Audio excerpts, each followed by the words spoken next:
নমস্কার, আমি বোধসত্ত্ব খান চলে এসেছি সহজ শেয়ার বাজারের আরেকটি নতুন এপিসোড নিয়ে। প্রিয় বন্ধুরা, আশা করি সবাই ভালো আছেন এবং সুস্থ আছেন। আজকে 10 তারিখ অর্থাৎ 10ই ফেব্রুয়ারি সোমবার আমরা যেটা দেখতে পেলাম যে কেন্দ্রীয় বাজেটের পর এবং রিজার্ভ ব্যাংক অফ ইন্ডিয়ার রেপো রেট কাটের পরেও মার্কেটে কোনো রকম উৎসাহ চোখে পড়লই না, উপরন্তু ক্রমাগত পতনের মধ্যে দিয়ে মার্কেট চলছে। যেটা সবচেয়ে বেশি আঘাতপ্রাপ্ত হচ্ছে সেটা কিন্তু মিড ক্যাপ কোম্পানিজগুলো এবং স্মল ক্যাপ কোম্পানিজগুলো। এর মধ্যে আবার যেটা নতুন করে ভারতবর্ষের ক্ষেত্রে একটি সমস্যা হয়ে দাঁড়াতে পারে, একদিকে যেভাবে ইউনাইটেড স্টেটসে বা আমেরিকাতে ডোনাল্ড ট্রাম্প জয়ী হওয়ার পর নিয়মিত হারে এফআইআইস বা এপিআইসরা তারা শেয়ার্স বিক্রি করে দিয়ে আমেরিকাতে গিয়ে বিনিয়োগ করা শুরু করেছিলেন, ঠিক এখন আরেকটি নতুন সমস্যা মাথা চাড়া দিলেও দিতে পারে, চাড়া দেবেই এমনটি কোনো কথা নেই। সেটা হচ্ছে চাইনিজ মার্কেটে ইনফরমেশন টেকনোলজি কোম্পানিজগুলো রিভাইভাল বা সার্বিকভাবে চাইনিজ শেয়ার মার্কেটের একটা রিভাইভাল সম্ভাবনা তৈরি হয়েছে। এবং সেটার জন্য যেটা প্রধান কারণ হিসাবে বিশেষজ্ঞরা মনে করছেন সেটা হচ্ছে ডিপসিক নামক যে অ্যাপ্লিকেশনটি, সেটা গোটা বিশ্ব বাজারকে দারুণভাবে উৎসাহিত হয়ে করে তুলেছে। এখন যেটা দাঁড়াচ্ছে যে এতক্ষণ বা এতদিন ধরে যেভাবে এফআইআইসরা শেয়ার বিক্রি করে আমেরিকাতে তারা বিনিয়োগ করা শুরু করেছিলেন, এখন এরকম সম্ভাবনা যদি তৈরি হয় যে চাইনিজ মার্কেটে বিভিন্ন যে স্টকস রয়েছে সেইগুলোতে যদি নতুন করে এফআইআইসরা বিনিয়োগের ব্যাপারে উৎসাহী হয়ে পড়েন, সেক্ষেত্রে খুব স্বাভাবিকভাবে ফান্ড আউটফ্লোসগুলো কিন্তু এমার্জিং মার্কেটস থেকেই হওয়ার সম্ভাবনা বেশি তৈরি হয়। একদিকে আমেরিকা, অন্যদিকে চায়না, এই দুটি ডেভেলপড মার্কেটে যদি ক্রমাগত ফান্ড আউটফ্লো হতে পারে, সেটা নতুনভাবে বিড়ম্বনা বা চিন্তা বৃদ্ধি করতে পারে ভারতীয় শেয়ার বাজারের জন্য। এটা কোনো ফরওয়ার্ড লুকিং স্টেটমেন্ট না, কেবলমাত্র একটা ধারণা যেটা বিশেষজ্ঞদের মধ্যে সম্প্রতিকালে চালু হয়েছে। এবং খেয়াল করে দেখুন যে এই যে মার্কেটে বিভিন্ন মিড ক্যাপ এবং স্মল ক্যাপে ক্রমাগত কারেকশনস হয়ে চলেছে, তার পেছনে যে কারণগুলো আগে ছিল এখনো সেই কারণগুলি বর্তমান। যে কোয়ার্টারলি রেজাল্ট যে কোম্পানি ভালো করতে পারছে না সেই কোম্পানির শেয়ারের দামে কিন্তু পতন আসছে, বিনিয়োগকারীরা সেই শেয়ারগুলো তারা সেই কোম্পানির শেয়ারগুলো তারা কিন্তু বিক্রি করে দিয়ে বেরিয়ে যাচ্ছে। যেমন ম্যাজগাঁও ডক, তারা রেজাল্ট অত্যাধিক ভালো করা বা খুব ভালো করার ফলে আজকে প্রাথমিকভাবে ম্যাজগাঁও ডকের শেয়ারে কিন্তু ভালো উত্থান এসেছিল, যদিও পরে সেখানে প্রফিট বুকিং এর একটা হুড়োহুড়ি পড়ে যায়, ফলে একটা স্টেবল লেভেলে ম্যাজগাঁও ডকের শেয়ার শেষ পর্যন্ত সেটা ট্রেডিং বন্ধ হয়েছে।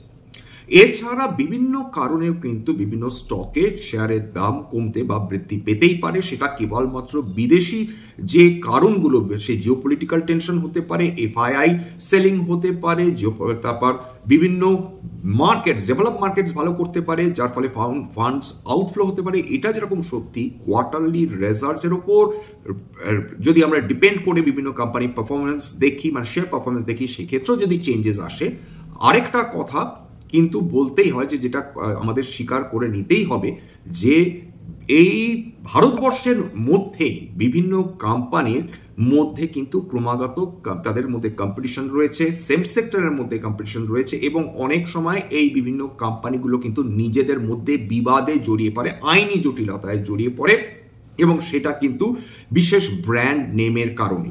সম্প্রতিকালে যেটা আজকে যদি খেয়াল করে দেখেন যে তিলকনগর ইন্ডাস্ট্রিজ এবং অ্যালাইড ব্লেন্ডার্স দুটো ব্র্যান্ড নাম নিয়ে তারা বিবাদে জড়িয়ে পড়েছিল। হাইকোর্টের একটি রুলিং এসেছে বোম্বে হাইকোর্টের, সেখানে তারা তিলকনগর ইন্ডাস্ট্রিজের বিরুদ্ধে সেটা রায় গিয়েছে। সম্প্রতিকালীন এই রায়টা তিলকনগর ইন্ডাস্ট্রিজের এগেনস্টে গেছে এবং তার ফলে আজকে শেয়ারে কিন্তু 20% পতন এসেছে। উল্লেখযোগ্য, তিলকনগর ইন্ডাস্ট্রিজ গত কয়েক বছরে দারুণ সম্পদ সৃষ্টি করে দিয়েছিল বিনিয়োগকারীদের। এবার সমস্যাটা কোথায়? সমস্যাটা হচ্ছে 1983 সাল থেকে তিলকনগর ইন্ডাস্ট্রিজ তারা দুটো ব্র্যান্ড নেম ব্যবহার করে চলেছে, একটা হচ্ছে ম্যানসন হাউস এবং একটা হচ্ছে স্যাভয় ক্লাব।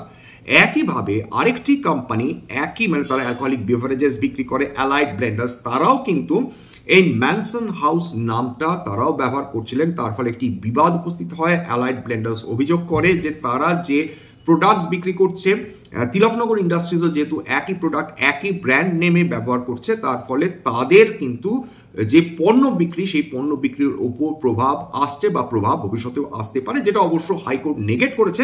তবে তিলকনগর ইন্ডাস্ট্রিজের ক্ষেত্রে যেভাবে এই ব্র্যান্ড নেম ব্যবহার তারা করছিলেন, হাইকোর্ট অ্যালাউ করেছে অ্যালাইড ব্লেন্ডার্স তারাও কিন্তু এই একই ব্র্যান্ড নেম ব্যবহার করতে পারে।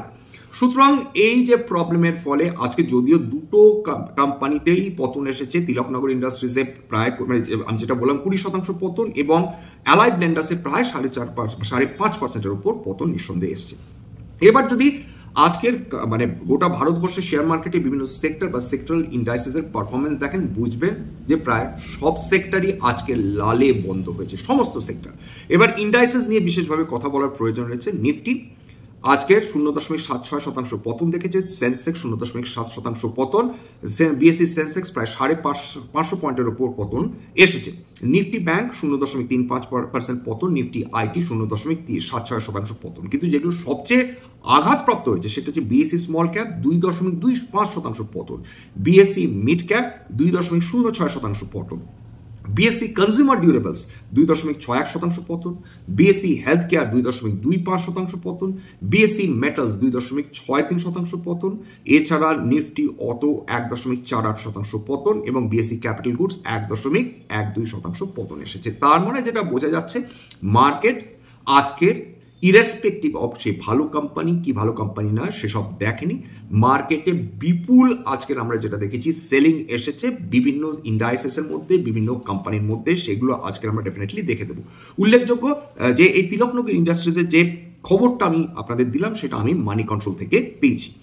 চলে আসি সুইগির ক্ষেত্রে, যে সুইগি জোম্যাটো এরা জোড়া দুই যমজ ভাই প্রায় বলা চলে। জোম্যাটোর রেজাল্ট তেমন করনি, জোম্যাটোরও সুতরাং প্রাইসে সেরকম কোনো অ্যাপ্রিসিয়েশন দেখাই যাচ্ছে না, আজকেরও জোম্যাটোতে পতন এসেছে।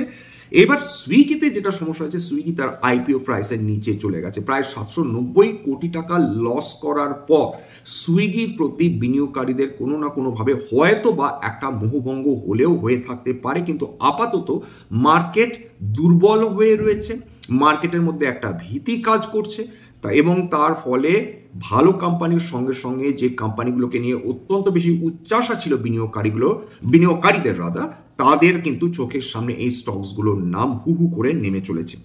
আজকের 52 উইকস লো কোন কোম্পানিজগুলো রয়েছে সেটা দেখার প্রয়োজন রয়েছে। 3M ইন্ডিয়ার রেজাল্ট মোটেই ভালো করেনি, আজকের 52 উইকস লো। অ্যাক্সেলা কালে, অল কার্গো গ্লোবাল, আজকে সমস্ত উল্লেখযোগ্য সমস্ত পেপার কোম্পানি যেগুলো রয়েছে পতন দেখেছে, এর মধ্যে অন্ধ্র পেপার, ব্যাংকো প্রোডাক্টস 19%-এর ওপর পতন, সায়েন্ট ডিএলএম সেটা পতন দেখেছে। ডেলিভারি রেজাল্ট ভালো করেনি, ডেলিভারি বহু মাস ধরে বহু বছর ধরেই তারা লিটারালি যেটা বলা যেতে পারে যে তারা প্রফিটেবল হয়ে উঠতে পারছে না, অথচ একসময় 50,000 কোটি টাকার ওপর তার মার্কেট ক্যাপিটাল ছিল, 50%-এর ওপর এখন তার মার্কেট ক্যাপিটাল ধুয়ে মুছে সাপ হয়ে গেছে।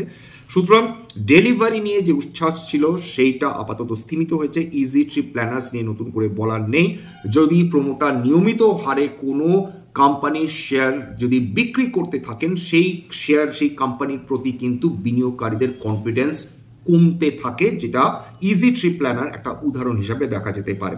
Finolex industries, Gujarat gas, happiest mind টেকনোলজির ক্ষেত্রে ওই একই কথা সত্যি, প্রমোটাররা স্টেক সেল করেছেন, বলেছেন সামনের 2-3 বছর মধ্যে নতুন করে শেয়ার বিক্রি করবো না। তার অর্থ হচ্ছে যেটা যে তারা হয়তো 2-3 বছরের জন্য শেয়ার বিক্রি করবেন না, তার পরবর্তীকালে তারা করতে পারেন, সেটাও বিনিয়োগকারীদের মোটেও খুব একটা পছন্দ হয়নি। মসচিপ টেকনোলজিস, এঞ্জেল ফাইন কেমিক্যালস 20% পতন, রেজাল্ট মোটেই ভালো করেনি। নিউক্লিয়াস সফটওয়্যার গত 1 মাস ধরেই পতন দেখে যাচ্ছে। রাজেশ এক্সপোর্টস গত কয়েক মাস ধরে আলোচনা করে যাচ্ছি, তারা 52 উইকস লো। রেমন লাইফস্টাইল গত কয়েকদিন ধরেই ক্রমাগত নেমে চলেছে। রাইটস সেটাও বহুদিন ধরে নেমে চলেছে। শেয়ার ইন্ডিয়া সিকিউরিটিজ 52 উইকস লো, আজকে নিচে নেমেছে। এছাড়া shipping corporation of India, star health, এর মধ্যে উল্লেখযোগ্য স্টার হেলথকে মেন প্রমোটার কিন্তু ছিলেন প্রয়াত শ্রী রাকেশ ঝুনঝুনওয়ালা, সেটা 52 উইকস লো। সুলা ভাইনিয়ার্স, Swelect Energy, Swiggy, TCI Express, Team Release Services, TTK Healthcare, Tube Investments, West Coast Paper, Whirlpool result ভালো করেনি, ক্রমাগত 52 উইকস লো দেখে যাচ্ছে যাত্রা অনলাইন।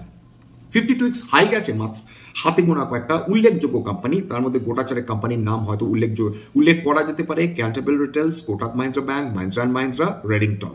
এছাড়া আজকের টপ গেনার্সদের মধ্যে কর্ডস কেবল রয়েছে, গাওরা লিজিং অ্যান্ড ফিনান্স রয়েছে, ধানসিরি ইনভেস্টমেন্টস রয়েছে, গারওয়্যার, হাইটেক ফাইবার্স রয়েছে, এছাড়া সোয়ান ডিফেন্স রয়েছে, জিঙ্কা লজিস্টিক্স আইপোর পর থেকে দারুণ পারফরমেন্স করে যাচ্ছে, কি কর্পোরেশন খুব ভালো রেজাল্ট, তার সঙ্গে ভালো তাদের performance, share performance, PNC Infratech, Kitex garments, ARSS Infra, Shankara building products, এক্সপ্লিয়ার সলিউশনস এবং ইন্টারেস্টিংলি আইটিসি হোটেলস লিস্টিং এর পরে কয়েকদিন বিমর্ষ ছিল, এখন রেগুলার স্ট্রেংথ দেখিয়ে চলেছে এই কোম্পানি।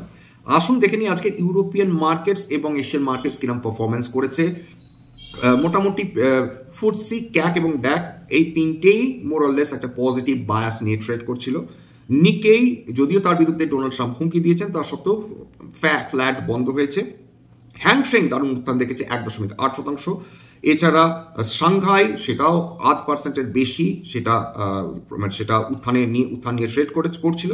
তবে মিক্সড বলা যেতে পারে, জাকার্তা প্রায় 1.42% পতন দেখেছে। তাইওয়ানকে যখনই ডোনাল্ড ট্রাম্প হুমকি দিয়েছেন, সবচেয়ে ক্লোজেস্ট অ্যালাই যে তাইওয়ানের ছিল আমেরিকা দেশ, তারা যখন তাইওয়ানকে হুমকি দিয়েছে খুব স্বাভাবিকভাবে তাদের প্রোডাক্টসের উপর ট্যারিফ বসাবে, সেখানেও 1% ওপর কাছাকাছি পতন এসেছে। আজকের সর্বাধিক পতন যেগুলো ফিউচার্স অ্যান্ড অপশনসের মধ্যে, সেগুলো Alkem labs 6.77%, Max Health Care 6%-এর উপর পতন, ডেলিভারি সেটা 5.27%-এর উপর পতন। এছাড়া Macrotech developers, SAIL, Nalco, CG consumer, oil India, Trent, Vedanta, CG power, 197 Paytm, Adani energy, Aditya Birla, Sun TV network 4%-এর ওপর পতন দেখেছে। এছাড়া Persistent, Torrent power, Ipca labs, REC, NMDC, MCX, Vodafone Idea, Adani green energy, Polycab, Gujarat gas, Indian bank, PB Fintech, DLF, Adani total gas এরাও প্রায় 3 থেকে 4%-এর মধ্যে পতন দেখেছে। অর্থাৎ এর মধ্যে খেয়াল করে দেখুন, যে কোম্পানিজগুলো খুব ভালো ওয়েলথ ক্রিয়েট করে দিয়েছে সেই কোম্পানিজগুলোই কিন্তু মোর অর লেস এখন নিয়মিত হারে পতন দেখে চলেছে। গোদরেজ প্রপার্টিজ, ডেভিস ল্যাব, কল্যাণ জুয়েলার্স, পাওয়ার finance company, Hindustan copper, power grid, কেই ইন্ডাস্ট্রিজ, হার্ডকো, টাটা স্টিল কালকে 4%-এর উপর উত্থান দেখেছিল, অর্থাৎ শুক্রবার, আজকে 3%-এর উপর পতন। এইগুলো 3 থেকে 4%-এর উপর পতন। এছাড়া Canfins, Angel World, Zydus life, CTSL, LT, Mindtree, IX এরা 2 থেকে 3%-এর মধ্যে পতন। তার মানে কি দাঁড়াচ্ছে? তার মানে যেটা দাঁড়াচ্ছে যে মার্কেট এখন একটু প্রফিট পেলেই, মার্কেটে যারা ট্রেডার্স রয়েছেন তারা একটু প্রফিট পেলেই তারা বিক্রি করে দিয়ে কিন্তু ক্রমাগত বেরিয়ে চলে যাচ্ছে। এছাড়া যেটা বলার প্রয়োজন রয়েছে, সোনার দাম বোধহয় মধ্যবিত্ত এবার আর 22 ক্যারেট সোনাও সম্ভবত কিনতে পারবেন না। এখন 18 ক্যারেটেও বহু মানুষ তারা 18 ক্যারেট সোনাও কিনছেন। এরপর আস্তে আস্তে সোনার পরিমাণ কমতে থাকবে, হয়তো রূপো বা অন্যান্য মেটালস, ধাতু, যেটা এই অন্যান্য যে সোনাগুলো মানে ধরনের সোনা রয়েছে, অর্থাৎ 24 ক্যারেট সোনা নয়, খাদ মেশানো হচ্ছে, তাতে ক্রমাগত বৃদ্ধি পেতে থাকবে। অর্থাৎ মানুষ নিজের সন্তানদের জন্য যে সোনা কিনবেন এমন একটা পজিশন চলে আসছে, সেখানে মধ্যবিত্তর হয়তো এখন বা মাথায় হাত দিতে হবে যে এক্স্যাক্টলি তার সন্তানের বিবাহকালে তারা সত্যি 22 ক্যারেট সোনা দিতে পারবে কিনা, এমনকি 18 ক্যারেট সোনা দেওয়ার মতন অবস্থা কতজনের থাকবে যদি এই হারে সোনার দাম বৃদ্ধি পায়। বড় চিন্তার ব্যাপার যেটা দাঁড়াচ্ছে, সোনার দাম আজকে লাস্ট ট্রেডেড প্রাইস, এটা বলিনি, এমসিএক্স থেকে এই ডেটা পেয়েছি, সেটা 4 তারিখ, এপ্রিল মাসের 4 তারিখে এর এক্সপায়ারি। লাস্ট ট্রেডেড প্রাইস আমি যখন নিয়েছিলাম 85,865 টাকা প্রতি 10 গ্রাম, 24 ক্যারেটের কথা বলছি। আজকে 977 টাকা বৃদ্ধি পেয়েছে 1.15%। অর্থাৎ সোনার দাম হাতের বাইরে বেরিয়ে চলে যাচ্ছে, যেটা বলা যেতে পারে বিভিন্ন মধ্যবিত্ত বাঙালির জন্যে এইটা কিন্তু বড় চিন্তার বিষয়। এবং সেইটা মানুষ কিভাবে ডিল করবেন, অর্থাৎ সোনা একসময় লিটল সোনা তো চিরকাল তার নান্দনিক কোয়ালিটির জন্য জনপ্রিয় ছিল, এখন ইনভেস্টমেন্ট হিসাবে গত 7-8 বছর ধরে আমরা দেখছি দারুণ পারফরমেন্স করে চলেছে, খুবই ইন্টারেস্টিং। ডলারের ক্ষেত্রে আজকের অবশ্যই এই ডেটাটা না দিলেই নয়, শুক্রবারের তুলনা আজকের ডলার দুর্বল হয়েছে, বহুদিন পর ডলার দুর্বল হয়েছে, প্রায় 30 পয়সা কমেছে, 87 টাকা 79 পয়সায় বন্ধ হয়েছিল শুক্রবার, আজকে 87 টাকা 49 লাস্ট ট্রেডিং করেছে। হতে পারে, আমরা এক্স্যাক্টলি বলতে পারি না, কেউ না কেউ ইন্টারভেন করেছেন, হতে পারে যে হয়তো reserve bank of India intervene করলেও করতে পারেন, কারণ $1 30 পয়সা একদিনে কমে যাওয়া মুখের কথা না। এবং যেটা আরেকটা প্রবলেম দাঁড়াচ্ছে বলে বিশেষজ্ঞরা মনে করছেন যে আরবিআই যখনই ইন্টারভিন করেন, লাস্ট টাইম যখন ইন্টারভিন করেছিলেন প্রায় $45 বিলিয়ন তারা বিক্রি করেছিলেন। যখনই $45 বিলিয়ন তারা বিক্রি করছেন, তার মানে কয়েক হাজার কোটি, আনুমানিক প্রায় 35 থেকে 37 হাজার কোটি টাকা তারা সিস্টেম থেকে সরিয়ে নিতে বাধ্য হচ্ছেন, অর্থাৎ ডলার বিক্রি করে আরবিআই সোনা কিনছেন। এর ফলে সিস্টেম থেকে যে লিকুইডিটি সেইটা কিন্তু বেরিয়ে যায়, অর্থাৎ একাধিক প্রবলেম আসতে পারে ডলার যখন লোকাল কারেন্সির এগেনস্টে আরো বেশি শক্তিশালী হতে থাকে। সুতরাং এই যে ক্রমাগত যদি আরবিআই কে ইন্টারভিন করতে হয়, সেক্ষেত্রে আমাদের ফরেন রিজার্ভস ডিপ্লিটেড হতে থাকে, আমাদের সিস্টেমে লিকুইডিটি কমতে থাকে। সেক্ষেত্রে যদিও সিআরআর ক্যাশ রিজার্ভ রেশিও নিয়ে রিজার্ভ ব্যাঙ্ক অফ ইন্ডিয়া এখনো কোনো ইন্টারভিন করেননি, সেই সিআরআর হয়তো বা তাদেরকে ইউজ করলেও করতে হতে পারে। তারা ডেফিনেটলি বলছেন যে তারা বন্ড তারা ডেফিনেটলি কিনবেন, প্রায় মানে তারা অকশনের মাধ্যমে কিনবেন। এখন দেখা যাক সেটা কি দাঁড়ায়। তাতে হয়তো নতুন করে কিছু লিকুইডিটি সিস্টেমে, ভারতীয় অর্থনীতিতে কিছু লিকুইডিটি ইনজেক্টেড হতে পারে। তবে আরবিআই কি করবে আপাতত সেটা দেখার ব্যাপার রয়েছে। কিন্তু এই মুহূর্তে ডলার কিছুটা হলেও কমেছে এর তুলনায়, টাকার তুলনায়। এটা কিছুটা সাময়িক স্বস্তি বলা যেতে পারে। তবে নতুন করে ডলার টাকার এগেনস্টে অ্যাপ্রিসিয়েট করবে কিনা সে ব্যাপারে আমাদের আপাতত কোনো ধারণা নেই। আজকে রাতে নতুন করে ডেটা দেখলে বুঝতে পারবো যে এফআইআই আর কত টাকার বিক্রি করলো, কারণ যে হারে আমরা মিড ক্যাপ স্মল ক্যাপ থেকে টাকা বেরিয়ে যাচ্ছে, তার ফলে এটা খুব সম্ভব যে এফআইআইস আজকেরও হয়তো তারা একটা বেশ ভালো পরিমাণ অর্থ, মানে ভালো পরিমাণ শেয়ার্স কিন্তু তারা বিক্রি করলেও করতে পারে। ডিআইআই এখনো অবধি আমাদের বাঁচিয়ে চলেছে, কতদিন বাঁচাবে সেটা ব্যাপারেও কিন্তু আমাদের দেখতে হবে। তবে এটা ঘটনা যে লার্জ ক্যাপের ক্ষেত্রে যদি নিফটি এবং সেন্সেক্সের ক্ষেত্রে দেখেন, যে দেখুন কিছুদিন আগেই তো 22,800-তে নেমে গেছিল নিফটি, অর্থাৎ সেখান থেকে রিট্রেস করে প্রায় 1000 পয়েন্টের উপর উত্থান দেখেছিল অন্তত কেন্দ্রীয় বাজেট অবধি। আবার সেই একই রেঞ্জে মানে মিড ক্যাপ স্মল ক্যাপে আমরা নিদারুণ পতন দেখেই চলেছি। এটা যেরকম সত্যি ঘটনা, ঠিক একইভাবে বলা চলে যে নিফটি কিন্তু ভীষণ রেঞ্জ বাউন্ড ট্রেড করছে, অর্থাৎ ওই 23,000-এর মধ্যে 23,700 থেকে মোটামুটি বলা যেতে পারে 23,200 বা 23,150-এর মধ্যেই কিন্তু ক্রমাগত ট্রেড করে চলেছে। খুব ইন্টারেস্টিং। এবার ব্যাপারটা নিফটি ভেঙে নিচে নামবে কিনা আরো ফার্দার, নাকি নিফটি এখান থেকে আবার একটা কোথাও না কোথাও একটা সাপোর্ট নিয়ে উঠবে, আমরা কেউ জানি না, সেটা তো ভবিষ্যৎ বলবে। সুতরাং আমাদের দেখতে হবে। আর এইটাই বলা যেতে পারে যে লার্জ ক্যাপে আপাতত কিছুটা হলেও স্টেবিলিটি, সামান্য অতি সামান্য হলেও স্টেবিলিটি রয়েছে, কিন্তু mid cap small cap metals, বিশেষ করে ক্যাপিটাল গুডস, কনজিউমার ডিউরেবলস, এইগুলো মারাত্মক মার খেয়ে চলেছে। এখানেই শেষ করছি। প্রথম কথা বলে নিই যে কোম্পানি স্ট্যান্ডার্ড ডিসক্লোজার যে কোম্পানিগুলো নিয়ে আলোচনা করলাম, হতে পারে তাতে তার মধ্যে কয়েকটিতে আমার বা আমার পরিবারের বিনিয়োগ থাকলেও থাকতে পারে। ভবিষ্যতে আমরা যদি নতুন করে কিনি বা বিক্রি করি, তাহলে কিন্তু আগাম বিজ্ঞপ্তি দিয়ে কিনতে বা বিক্রি করতে পারবো না। এটা স্ট্যান্ডার্ড ডিসক্লোজার, স্ট্যান্ডার্ড ডিসক্লেমার। দেখুন, এটা কেবলমাত্র একটা এডুকেশনাল চ্যানেল। এখানে কোনো ধরনের কোনো শেয়ারের buy sell, recommendation, suggestion, advice বা ইনফ্লুয়েন্স করা হয় না। বাঙালি বিনিয়োগকারীরা যাতে জানতে পারেন, শিখতে পারেন, সেই উদ্দেশ্যে এই ধরনের এপিসোডস করা। এখানে শেয়ার কি, শেয়ারের দাম কেন ওঠে, কেন নামে, ভারতীয় শেয়ার বাজার কিভাবে অপারেট করে, বিভিন্ন ম্যাক্রো ইকোনমিক ফ্যাক্টরস ভারতীয় শেয়ার বাজারকে কিভাবে প্রভাবিত করে সেটা নিয়ে আলোচনা, বিভিন্ন কোম্পানি কোয়ার্টারলি রেজাল্টস এবং তার ফান্ডামেন্টাল কোয়ালিটিস নিয়ে কিন্তু আলোচনা করা হয়। সবশেষে যেটা বলে থাকি, যদি এই ধরনের এপিসোড সত্যি আপনাদের ভালো লাগে, প্লিজ একটা লাইক দেবেন, প্লিজ সাবস্ক্রাইব করবেন, এবং যদি সত্যি মনে হয় আমাদের বাঙালি ভাই বোনদের কাজে লাগবে, তারা উপকৃত হবেন, তাহলে প্লিজ নিজের নিজের গ্রুপে শেয়ার করে দেবেন। আজকের জন্য নমস্কার। এবং সবার শেষে প্লিজ মন্তব্য করতে থাকবেন। সমালোচনা যদি করতে হয় অবশ্যই করবেন। কেউ সমালোচনা ঊর্ধ্বে নয়। যেখানে মনে হবে আমি ভুল করছি, প্লিজ বলবেন। আমার যদি মনে হয় আমি ভুল করছি, সেই জায়গাটায় ডেফিনেটলি আমি স্বীকার করব, সেই জায়গাটায় আমি তার উপর কাজ করব। এছাড়া আপনারা কি জানতে চান, কোন কোন শেয়ার সম্বন্ধে আলোচনা চান, যদি ম্যাক্রো ইকোনমিক ফ্যাক্টর সম্বন্ধে জানতে চান, সার্বিকভাবে যেটা নিয়ে আলোচনা করতে বলবেন, আমি কিন্তু খুশি মনে তা নিয়ে আলোচনা করব। নমস্কার।